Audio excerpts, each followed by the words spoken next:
America की महान जनता को बधाई देते हैं कि उन्होंने अपने मताधिकार के द्वारा ट्रंप को फिर से इस देश की बागडोर सौंपी है।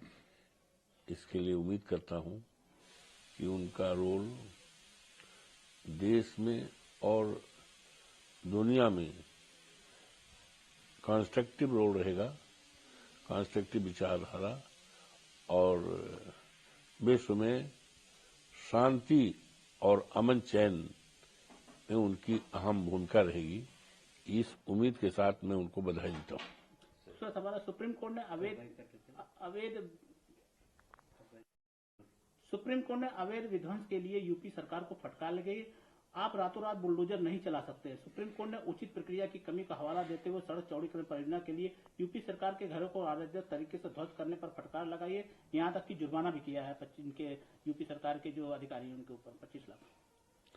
देखिए, मैं तो लगातार और हमारी पार्टी समाजवादी पार्टी और हमारे नेता माननीय अखिलेश जी राष्ट्रीय अध्यक्ष और हिंदुस्तान की उम्मीद लगातार इस तरह की अवैध कार्रवाई के खिलाफ लगातार आवाज उठाते रहे और हम लोग विरोध करते रहे। कई बार मैंने स्वयं कहा कि बुलडोजर से घर गिराने का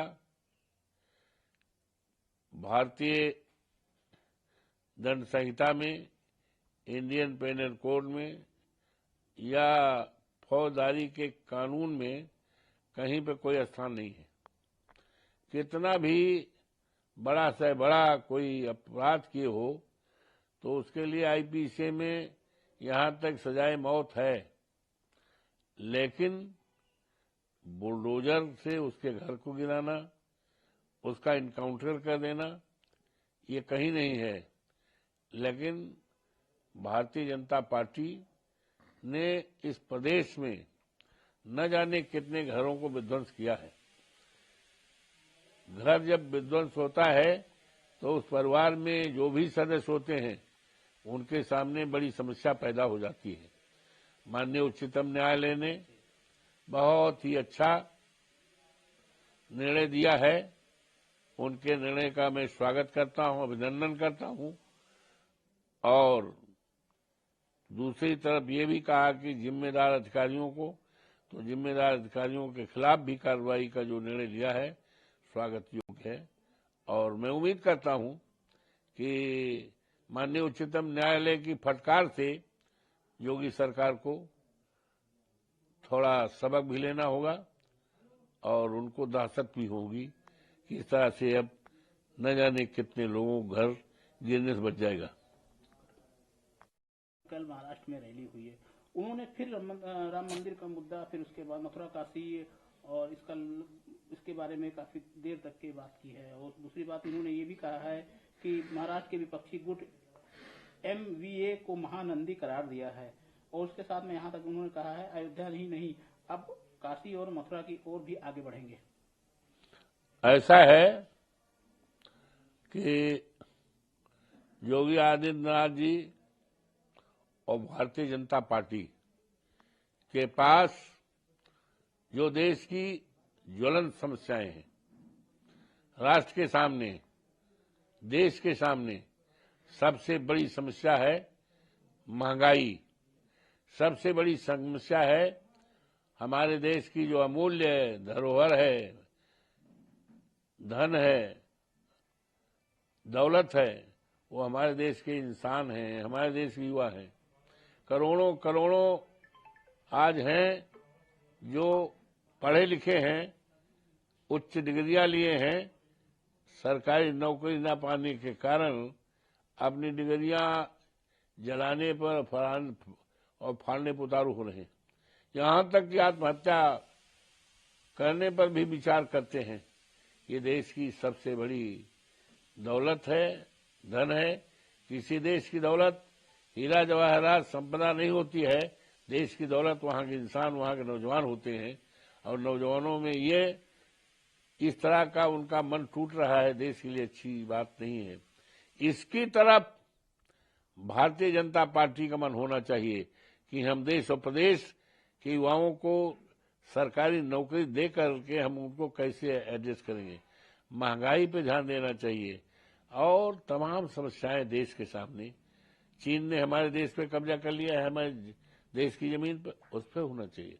हमारे देश में सेना का एक गौरवशाली इतिहास रहा है, लेकिन भारतीय जनता पार्टी की डबल इंजन की सरकार रहते और चलते सेना के नौजवानों के मनोबल को गिराया है और 4 साल के लिए अग्निवीर नौकरी, उसके लिए सोचना होगा कि हमें सेना का सम्मान बनाने के लिए गौरवशाली जो इतिहास है, ऐसी सेवा के लिए जो पहले से नौकरी की व्यवस्था थी, जिसकी अवधि 20 साल, 25 साल, 30 साल ये होती थी, लेकिन 4 साल में तो जीवन बर्बाद करने।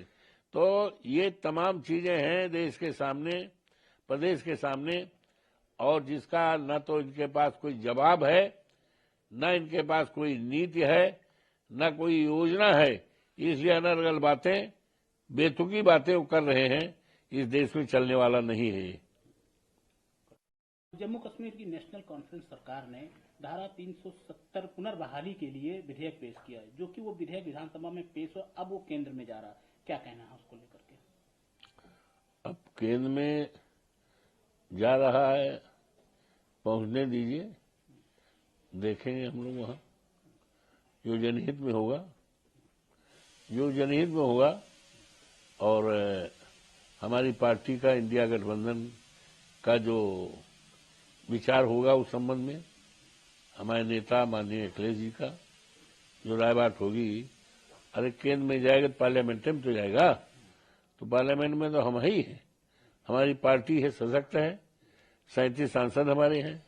तो इस पर पार्टी का क्या रुख होता है, इसका निर्णय हमारे नेता आदरणीय अखिलेश जी तय करेंगे और इंडिया गठबंधन के नेता गण तय करेंगे। लगातार भाजपा इस मामले को लेकर के आरोप लगाए रही है कि फिर ये आतंकवाद की ओर देश जाएगा और जम्मू कश्मीर में हालात बिगड़ेंगे। भारतीय जनता पार्टी ने तो ऐसे ऐसे बयानात दिए हैं, और खासतौर से प्रधानमंत्री जी, जो किसी भी इतने बड़े ऊंचे पद पर रहते हुए व्यक्ति के लिए शोभा नहीं देता। चुनाव में क्या क्या कह गए थे कि अगर समाजवादी जीतेगी तो ताला लग जाएगा और चैन खिंच जाएगा। अरे क्या क्या बातें, जो कि बिलो स्टैंडर्ड है किसी देश के प्रधानमंत्री के लिए, इतने बड़े पद पर जिम्मेदारी रहते हुए इस तरह के बयानात, ये छोटी मानसिकता के बयान है। इस तरह के बयान से देश में आपसदारी भाईचारा, जो हमारी सबसे बड़ी धरोहर है, अनेकता में एकता बंधन है, उस पर प्रहार है, उस पर यह प्रहार है। इस तरह के विचार भारतीय जनता पार्टी के लोगों को नहीं देना चाहिए।